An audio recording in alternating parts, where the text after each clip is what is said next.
प्यारे बच्चों, जैक द्वारा इस बार एक ही मॉडल प्रश्न पत्र जारी किया गया है। बहुत सारे बच्चे रिक्वेस्ट कर रहे थे कि सर आप सब विषय का दे रहे हैं, हिंदी का भी कुछ महत्वपूर्ण क्वेश्चन बताइए। तो आप सभी के रिक्वेस्ट पर मैं आप लोगों के लिए बाजार गेस्ट पेपर की सहायता से एक मॉडल प्रश्न पत्र तैयार किया है। उसी को मैं आप लोग को इस वीडियो के माध्यम से बताऊंगा। ये सारे क्वेश्चन इंपॉर्टेंट है, परीक्षा उपयोगी है। हिंदी वाले बच्चों को, मतलब हिंदी कोर वाले बच्चों को ये वीडियो जरूर शेयर कीजिएगा और चैनल पर पहली बार है तो जरूर सब्सक्राइब कर लीजिए। अगर घंटी का आइकन को दबाकर ऑल नोटिफिकेशन भी ऑन कर लीजिए। तो चलिए हम लोग आज कुछ नया सीखते हैं। तो ये निर्देश है, इसको पढ़ लीजिएगा। सीधे हम लोग ऑब्जेक्टिव प्रश्न पे आते हैं। निम्नलिखित पद्यांश को ध्यानपूर्वक पढ़कर प्रश्न संख्या 1 से 3 के सही विकल्प का चयन करना। तो इसको आप लोग पढ़ लीजिए। देखिए धीरे धीरे हम बढ़ा दे रहे हैं। सीधे इसके क्वेश्चन पे आते हैं। सामने कोहरा घना है, रेखांकित शब्द से तात्पर्य है। तो इसका मतलब हो जाएगा अंधेरा। फिर काव्यांश में छिपा संदेश है, क्या है? तो शक्ति भर जीवन जीने का। तीसरा है दीपक और अमावस्या यहाँ प्रतीक है, क्या चीज का प्रतीक है? तो आशा और गहन निराशा के। फिर है इस गद्यांश को पढ़ना है, 4 से 8 के सही विकल्प का चयन करना। तो इसको आप लोग देख लीजिए। धीरे धीरे हम बढ़ा दे रहे हैं, क्या कि इतना लंबा लंबा पढ़ेंगे ना तो समय बहुत लग जाएगा, इसीलिए हम सीधे क्वेश्चन पर आते हैं। चौथा नंबर क्वेश्चन है, कार्यकुशलता का पहला अंग है कार्य का या की। तो इसका मतलब है समय से निर्धारण एवं उसकी गहरी जानकारी। पांचवा है, किसी कार्य में असफल हो जाने पर अधिकतर लोग क्या करते हैं? तो दूसरों को दोष देते हैं, बार बार कार्य बदलते हैं। मतलब एक तो असफल होने का क्या है, तो दूसरों को दोष देते हैं और कार्य को बार बार बदलते भी रहते हैं। अधिकतर लोग अपने कार्य में असफल क्यों हो जाते हैं? तो इसका आंसर हो जाएगा, उन्हें कार्य में पूर्ण योग्यता निपुणता प्राप्त नहीं होती। फिर है संताप शब्द का समानार्थक है, तो इसका अर्थ हो जाएगा दुख।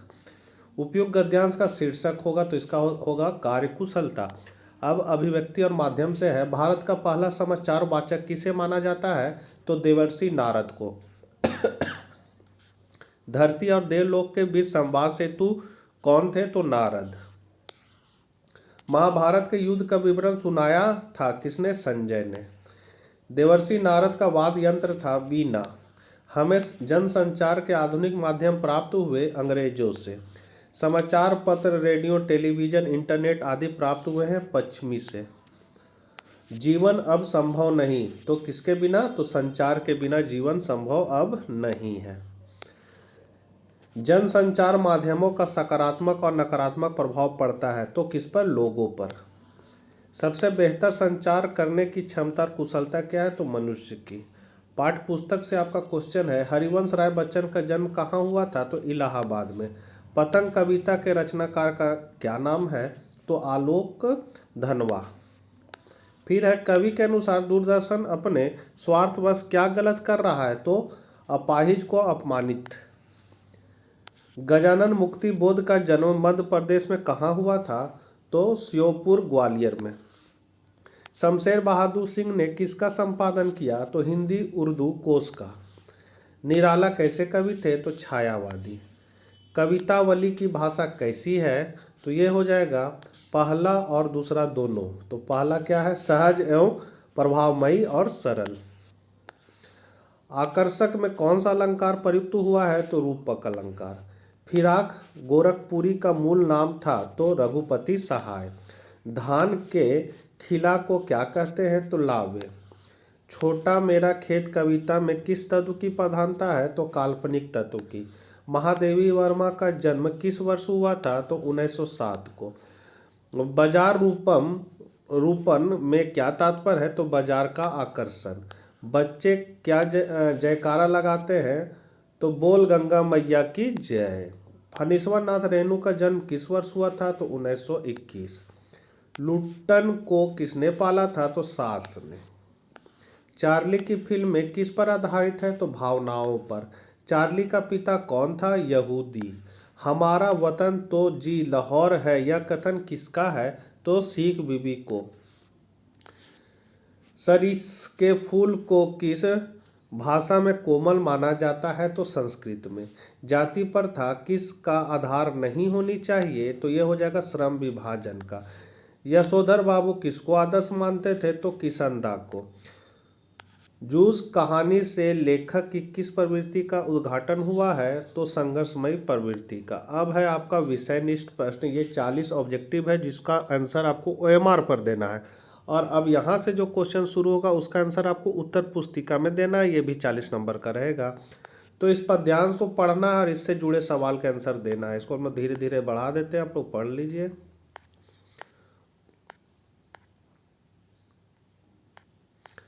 पहला क्वेश्चन, कवि ने भारतवर्ष की कौन सी विशेषता बताई है, तो इसका आंसर होगा कवि ने बताया कि हिमालय इसका मुकुट है और सागर इसके चरण धोता है। यहाँ पर हरे भरे खेत हैं और इसके गर्भ में अपरिमित खनिज संपदा भरी हुई है। फिर सींचा हुआ सलोना से क्या तात्पर्य है, तो भारतीय भूभाग में बहने वाली नदियों खेतों की सिंचाई करती है जिससे सारा भूभाग सुंदर हरा भरा और सजीला लगता है। फिर है भारत देश को संसार का शिरोमणि क्यों कहा गया है, तो कवि ने भारत को संसार का शिरोमणि कहा है यह इसलिए कि जो भारत की विशेषताएं हैं वह संसार के और किसी देश की नहीं है। इसी का अथवा में है, इस गद्यांश को पढ़ना है और इससे सवाल का आंसर देना है। तो इसको आप लोग पढ़ लीजिएगा। इसका क्वेश्चन है, लेखक के अनुसार कौन सा देश उन्नतिशील होता है, तो लेखक के अनुसार वह देश उन्नतिशील होता है जिसके नागरिकों में देश प्रेम और देश हित की भावना रहती है। हमें अपने देश के इतिहास से क्या प्रेरणा मिलती है, तो हमें अपने देश के इतिहास से देश हितार्थ सर्वस्व निछावर करने की प्रेरणा मिलती है। अपठित गद्यांश का उचित शीर्षक दीजिए, तो इसका हो जाएगा देश प्रेम का महत्व या स्वदेश प्रेम, दोनों में से कोई एक लिखना है। उसके बाद अभिव्यक्ति और माध्यम से है, कोरोना वायरस महामारी के सामाजिक आर्थिक प्रभाव अथवा हमारा राज्य झारखंड पर निबंध लिखिए। तो ये कोरोना पर निबंध है, इसको आप लोग एक नज़र देख लीजिएगा, हम धीरे धीरे बढ़ा देते हैं। इसी तरह आप भी अपना एग्जाम में अगर कोरोना पर आ गया लिखने, तो आप भी आराम से इसको लिख लीजिएगा। एक नज़र आपको पढ़ लेना है और अपने से बना के भी लिख सकते हैं। फिर है हमारा राज्य झारखंड, तो इसको भी एक नज़र देख लेना है। जो भी बड़ा बड़ा उत्तर रहेगा उसको हम इसी तरह आपको दिखा देंगे, आप आराम से इसको देख के कॉपी में नोट कर लीजिएगा, फिर इत्मीनान से पढ़ लीजिएगा। उसके बाद है, अपने मोहल्ले में वर्षा के कारण उत्पन्न हुई जल भराव की समस्या की ओर ध्यान आकृष्ट कराने के लिए नगर पालिका के स्वास्थ्य अधिकारी को पत्र लिखे। तो इसमें हमको किस तरह लिखना है, लिखेंगे सेवा में कॉमा देंगे, फिर स्वास्थ्य अधिकारी नगर निगम रांची महोदय, फिर यहाँ से लिखना शुरू करेंगे नीचे से। सविनय निवेदन है कि हम सब शक्ति नगर क्षेत्र के निवासी गत दिनों भयंकर वर्षा के कारण इस क्षेत्र में जगह जगह पानी भर गया है। नालियों और सीवर के बंद होने के कारण सड़कों की बिगड़ी हुई दशा के कारण जल पाइप कहीं कहीं कट फट गई है, परिणाम स्वरूप जल की बाढ़ आ गई है। आपके विभाग के संबंधित कर्मचारी बिल्कुल ही इस तरफ ध्यान नहीं दे रहे। यही कारण है कि इस क्षेत्र में चारों ओर जल ही जल दिखाई दे रहा है। इससे न केवल आवागमन की बहुत बड़ी सुविधा उत्पन्न हो गई है, अपितु विभिन्न प्रकार की बीमारियों के भी फैल जाने की आशंका बढ़ गई है। अतएव आपसे सादर अनुरोध है कि आप इस दिशा में यथाशीघ्र उचित कदम उठाकर हमें कृतार्थ करें। इसके लिए हम सदैव आपके आभारी बने रहेंगे। भवदीय शक्ति नगर क्षेत्र के निवासी, दिनांक डाल देना है। उसके बाद है, देश के महानगरों में पानी की गंभीर समस्या, इसके कारणों के बारे में एक रिपोर्ट तैयार कीजिए। तो यहाँ रिपोर्ट में हेडिंग में लिखना है बिन पानी सब सून। फिर यहाँ पर लिखना है श्रीलता मेनन, रांची 25 जनवरी। और देश के सबसे अमीर स्थानीय निकाय बृहन मुंबई नगर निगम BMC को भी देश की आर्थिक राजधानी के बासिंदों को पानी देने में हाथ तंग करना पड़ रहा है। BMC पहले ही पानी की आपूर्ति में 15% की कटौती कर चुका और इस हफ्ते इस बात पर फैसला होगा कि मुंबई वालों को हफ्ते के सभी दिन पानी दिया जाए या किसी एक दिन उससे महरूम रखा जाए। इस साल बारिश की बेरुखी से केवल मुंबई का हाल ही बेहाल नहीं है, बल्कि देश के लगभग सभी प्रमुख शहरों में इस दफे पानी का रोना रोया जा रहा है। शहरों का आकार जैसे जैसे बड़ा हो रहा है, पानी की उनकी जरूरतें भी बढ़ते जा रही है। शहरों के स्थानीय प्रशासनों को पानी की लगातार बढ़ती मांग से तालमेल बैठाने के लिए खासी मशक्कत करनी पड़ रही है। दिल्ली, भोपाल, चंडीगढ़, कोलकाता, मुंबई, चेन्नई और बेंगलुरु में से केवल बेंगलुरु में ही हालात कुछ बेहतर है, जिसकी सीधी सी वजह है वर्षा जल संरक्षण के मामले में देश की यह IT राजधानी दूसरे शहरों के लिए मिसाल है। वहीं दूसरे शहरों में खास तौर से दिल्ली में बैठे जिम्मेदार लोग बाहरी लोगों के दबाव को बदइत्जामी की वजह बताते हुए ठिकरा उनके सर फोड़ते हैं। फिर है मुद्रण माध्यमों में लेखन के लिए ध्यान रखने योग्य किन्हीं 5 बातों का उदाहरण सहित उल्लेख कीजिए। तो क्या क्या ध्यान में रखना है इसको आप लोग एक नज़र देख लीजिए, और जो 5 बातें हैं मैं यहाँ बता दे रहा हूँ, इसको आप लोग बढ़िया से नोट कर लीजिए। पहला है, मुद्रण माध्यमों में लेखन के लिए ध्यान रखने योग्य बातों को प्रस्तुत किया जा सकता है। फिर मुद्रण माध्यम में दिया गया समाचार विश्वस्त और सच्चा होना चाहिए, क्योंकि प्रजातंत्र में छपी खबरों का दूरगामी प्रभाव होता है। फिर मुद्रण माध्यम में दी गई घटना या समाचार विस्तार से दिया जाना चाहिए, क्योंकि उसका उपयोग बाद में भी सबूत के तौर पर किया जाता है। ध्यान रहे कि समाचार पत्र में छपी खबर पर महीनों तक बहस चलती है, इसलिए उनके हर पहलू पर संतुलित रूप से लिखा जाना चाहिए।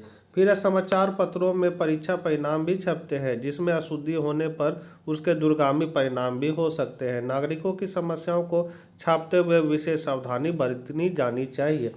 फिर है, प्रजातंत्र में समाचार पत्रों की विशेष जिम्मेदारी होती है, तो मुद्रण माध्यम एक सामाजिक शक्ति होती है, फिर जिसका प्रयोग बहुत संभल कर किया जाना चाहिए। समाचार माध्यमों में दी जाने वाली घटना या समाचार एकदम नया होना चाहिए। फिर समाचार माध्यमों में समाचारों का शीर्ष बहुत सोच समझ कर दिया जाना चाहिए। अब है आपका पाठ्य पुस्तक से इस निम्नलिखित में किसी एक काव्य सौंदर्य स्पष्ट कीजिए। तो प्रातः नभ था बहत नीला शंख जैसा, भोर का नभ राख से लिपा हुआ चौका।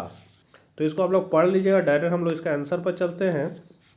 प्रस्तुत काव्यांश कवि शमशेर बहादुर सिंह की कविता उषा से लिया गया। इसमें प्रातःकालीन वातावरण का चित्रण करते हुए कवि कहता है कि प्रातःकाल होते ही आकाश का रंग नीले शंख के समान गहरा नीला हो जाता था, शंख की तरह नीला, निर्मल एवं मनोरम बन गया। फिर भोर हुई तो आकाश में हल्की सी लाली बिखर गई तथा आसमान के वातावरण में कुछ नमी भी दिखाई देने लगी। कवि कहता है कि उस समय आकाश ऐसा लग रहा था मानो राख से लिपा हुआ चौका हो, जो अभी अभी लिपने से कुछ गीला हो। यहाँ कुछ हो जाएगा, कुछ गीला हो। आशा यह है कि भोर का दृश्य कुछ काले और लाल रंग के मिश्रण से अतीव मनोरम लगने लगा है। तब कुछ क्षणों के बाद ऐसा लगने लगा है कि आकाश वाली सील हो और उसे अभी अभी केसर से धो दिया हो, अथवा किसी ने काली नीली स्लेट पर लाल रंग की खड़िया चौक मल दी हो। फिर है, रक्षाबंधन की सुबह रस की पुतली छाई है, घटा गगन की हल्की हल्की बिजली की तरह चमक रहे हैं, लच्छे भाई के हैं बांधती चमकती राखी। तो प्रस्तुत काव्यांश कवि शायर फिराक गोरखपुरी की रचना गुले नगमा से उद्धृत से लिया गया है। फिराक गोरखपुरी कहते हैं कि आज रक्षाबंधन का पवित्र दिन है, जिसकी सुबह आनंद और मिठास से भरी होती है, क्योंकि यह दिन भाई बहनों के मीठे बंधन का दिन होता है। आकाश में काले काले बादलों की छाया घटा छाई हुई है। इन बादलों में बिजली रह रह कर चमक रही है। इसी बिजली की तरह राखी के रेशमी धागे भी चमक रहे हैं। बहन प्रसन्नता एवं उमंग से अपने भाई की कलाई में उस चमकती राखी को बांधती है। फिर है, हम समर्थ शक्तिवान और हम एक दुर्बल को लाएंगे पंक्ति के माध्यम से कवि ने क्या व्यंग किया है। तो वर्तमान काल में दूरदर्शन के संचालक एवं मीडिया वाले स्वयं को बहुत ताकतवर मानते हैं। वे सोचते हैं कि हम जैसा चाहे वैसा कार्यक्रम दर्शकों को दिखा सकते हैं, किसी दुर्बल और कमजोर अपंग को सम्मान दिला सकते हैं और उसे दूरदर्शन पर लाकर सबकी सहानुभूति दिला सकते हैं। संवेदनहीन मीडिया कर्मियों की दूषित मनोवृत्ति एवं व्यापारिक नीति पर कवि ने सशक्त व्यंग्य किया है। कवि के किन उपमानों को देखकर यह कहा जा सकता है कि उषा कविता गांव की सुबह का गतिशील शब्द चित्र है। तो प्रस्तुत कविता में प्रातःकालीन धुंधले नीले आकाश को राख से लिपा हुआ चौका बताया गया है। फिर भी उसे लाल केसर से धुली हुई बहुत काली सील और स्लेट पर लाल खड़िया चौक के समान बताया गया है। लिपा हुआ चौका अर्थात रसोई घर, काली सील अर्थात मिर्च मसाला पीसने का सिलपट्टा तथा स्लेट आदि उपमान गांव के परिवेश से लिए गए हैं। नगरों में इस तरह की चीज़ें नहीं दिखाई देती है। किसी की गौर झिलमिल दे का उपमान भी ग्रामीण परिवेश से संबंधित है। इस तरह इस कविता में गांव की सुबह का गतिशील सब चित्रण उपस्थित किया गया है। देख आईने में चांद उतर आया है पंक्ति के माध्यम से कवि क्या बता रहे हैं? तो कवि गोरखपुरी की रुबाइयाँ, उनकी रचना गुले नगमा से ली गई है। ये रुबाइयाँ उर्दू और फारसी का एक छंद है या लेखन शैली है। इस पंक्ति में कवि ने माँ और शिशु के मध्य के वात्सल्य रस को स्पष्ट किया है। शिशु चंद्र खिलौना लेने के लिए मचल रहा है, माँ अनेक प्रयत्नों से उसे बहलाने की कोशिश कर रही है, किंतु बच्चा तो बच्चा ही है, उसे उस समय जो चाहिए तब तक उसे मिल न जाए वह स्वयं को और माँ को परेशान ही रखता है। तभी माँ उसकी जिद पूरी करने हेतु आईना लाकर शिशु को उसमें चांद का प्रतिबिंब दिखाती है और कहती है कि देख इसमें तेरा चांद खिलौना अब यह तेरा हुआ। बच्चा उस खिलौने को पाकर अति प्रसन्न है तथा उसकी खिलखिलाहट से पूरा वातावरण गुंजयमान है।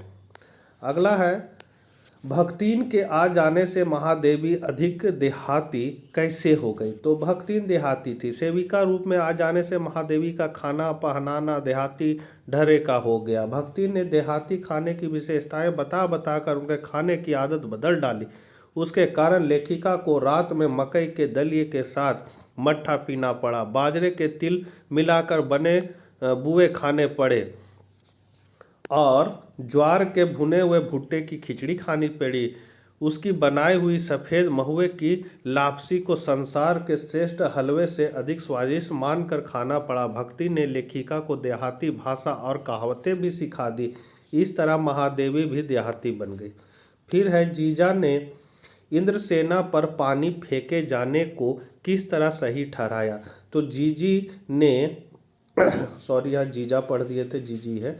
जीजी ने लेखक को बताया कि देवता से कुछ मांगे जाने से पहले उसे कुछ चढ़ाना पड़ता है। किसान भी 30-40 मन गेहूं पाने के लिए पहले 5-6 सेर गेहूं की बुआई करता है। इंद्रसेना पर भी यही बात लागू होती है। इंद्र वर्षा के देवता हैं। इंद्रसेना को पानी देने से इंद्र देवता प्रसन्न होते हैं और बदले में झमाझम वर्षा कराते हैं। इस प्रकार से इंद्रसेना पर पानी फेंकना वर्षा जल की बुआई है।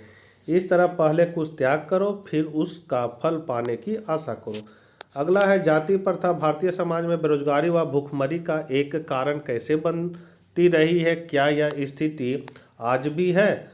तो इसका आंसर है, भारतीय समाज में जाति प्रथा किसी भी व्यक्ति को ऐसा पेशा चुनने की अनुमति नहीं देती है जो उसका जातिगत पैतृक पेशा ना हो, भले ही वह उसमें पारंगत हो। यदि वह पेशा उसके लिए अनुपयुक्त हो अथवा अपर्याप्त हो तो उसके सामने भुखमरी की स्थिति खड़ी हो जाती। इस प्रकार पेशा परिवर्तन की अनुमति न देकर जाति प्रथा भारत में बेरोजगारी का भी एक प्रमुख कारण बनती रही है। मैथिली शरण गुप्त की किन्हीं 2 रचनाओं का नाम लिखे, तो साकेत और पंचवटी। कबीर दास की किन्हीं 2 रचनाओं के नाम लिखना है, तो है बीजक और साखी सब्बत। रामायण 3 भाग है। बाजार जाओ तो खाली मन ना हो, इससे लेखक का क्या आशय है? तो इसका आशय यह है कि मन में अमुक चीज़ लेने का लक्ष्य हो, मन उसी चीज़ तक सीमित हो तथा बाजार में फैली हुई नाना चीज़ों के प्रति कोई आकर्षण हो। आवश्यकता की चीज़ें खरीदना, बाजार के आकर्षण से बचना और क्रय शक्ति का दुरुपयोग न करना, इसी में बाजार की असली उपयोगिता है। अथवा इसी का था, कुश्ती में विजयी होने पर लुट्टन ने क्या किया? तो कुश्ती में चांद सिंह को चारों खाने चित करके विजयी होने पर लुट्टन कूदता फांदता ताल ठोकता सर्वप्रथम बाजे वाले के पास गया और उसने ढोलों को श्रद्धापूर्वक प्रणाम किया। फिर वह दौड़कर राजा साहब के पास गया और उन्हें गोद में उठाकर अपनी प्रसन्नता व्यक्त करने लगा। अगला है, पुरातत्व के किन चीज़ों के आधार पर आप कह सकते हैं कि सिंधु सभ्यता ताकत से शासित होने की अपेक्षा समझ से अनुशासित सभ्यता थी? तो यहाँ हो जाएगा मोहनजोदाड़ो, गलत लिखा है, यहाँ स्पेलिंग हो जाएगा मोहनजोदाड़ो की खुदाई से मिली चीज़ों को वहाँ के अजायब घर में रखा गया। वहाँ पर प्रदर्शित चीज़ों में औजार तो है पर हथियार कोई नहीं है। मोहनजोदाड़ो क्या हड़प्पा से लेकर हरियाणा तक समूची सिंधु सभ्यता में हथियार उस तरह कहीं नहीं मिले हैं जैसा किसी राजतंत्र में होते। इस बात को लेकर पुरातत्वविदों का कहना है कि वहाँ पर कोई राजमहल या मंदिर नहीं है, राजाओं की समाधियाँ भी नहीं है। यदि वहाँ पर राजसत्ता का कोई केंद्र होता अर्थात शक्ति का शासन होता तो ये सभी चीज़ें वहाँ पर होती। वहाँ पर नरेश के सिर का जो मुकुट मिला है वह भी एकदम छोटा सा। इससे यह अर्थ निकलता है कि सिंधु सभ्यता में अनुशासन जरूर था परंतु ताकत के बल पर नहीं था, अर्थात वहाँ राज सत्ता का कोई केंद्र नहीं था। सभी नागरिक स्वयं अनुशासित थे और नगर योजना, साफ सफाई जैसे सामाजिक व्यवस्थाओं में एकरूपता थी। इसी का 8वां में क्वेश्चन है, अज्ञातवास के दौरान एन फ्रैंक और परिजनों का जीवन कैसा हो गया था। तो अज्ञातवास के दौरान एन फ्रैंक व उसके परिजनों का जीवन एकदम नीरस हो गया था। वे लोग कहीं आ जा नहीं सकते थे, सब लोग डरे डरे व सहमे रहते थे। वे घूम फिर कर वहीं बातें दोहराते थे। खाना खाते समय उनके बीच जो बातें होती थी उनका विषय अच्छा खाना होता था या फिर राजनीति। इसके अतिरिक्त मम्मी या मैसेज वानदान अपने बचपन की उन कहानियों को लेकर बैठती थी जो अब हम 1000 बार सुन चुके थे, या फिर मिस्टर डसेल शुरू हो जाते थे। तो बच्चों ये थे आपके हिंदी कोर के महत्वपूर्ण प्रश्न, आप लोग इसको देख लीजिएगा एक नज़र। और हिंदी कोर के बच्चों तक यह वीडियो जरूर शेयर कीजिएगा। एग्ज़ाम में अब देरी नहीं है, आज कल आप लोग का हो सकता है एडमिट कार्ड मिल जाएगा स्कूल से। तो बहुत बहुत आप लोग को शुभकामनाएं, अच्छे नंबरों से पास कीजिए। मिलते हैं इसी तरह के वीडियो के साथ, तब तक आज्ञा दीजिए, बाय बाय।